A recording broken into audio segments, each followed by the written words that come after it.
Because what happens if we find another caravan in Melbourne?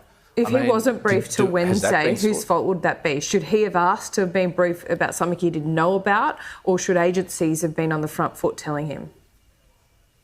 Well, there are protocols already in place, and those protocols should have been respected, and that's why the Prime Minister, I think, needs to just be upfront and honest, as Chris Minns has, about when he was told and what the process was, not in terms of any operational information, but just giving us comfort, because he's let this get away from him, because he hasn't been upfront with the Australian people. It's not about understanding the operational matter, it's just about what he knew, and did he respect those protocols that have been put in place to make sure there's a coordinated approach in keeping us safe. But whose fault is it if he wasn't briefed?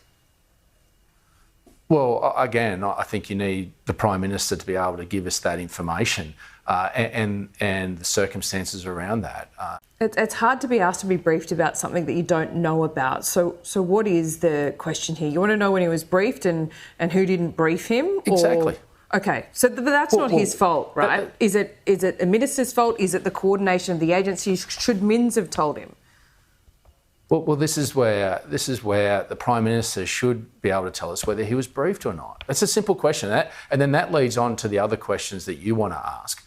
But there are protocols in place between state and federal agencies when terrorism acts are triggered, and you would have hoped that met all the way up to the Prime Minister. We're just looking for the confidence to know that he was over this, but the fact he wouldn't give that, I think is just strange. But don't you think it's more concerning that he wasn't briefed and there was someone along the chain that didn't make that decision? And then there's this suggestion that he wasn't told because they were worried about him leaking. I mean, that's a bit absurd.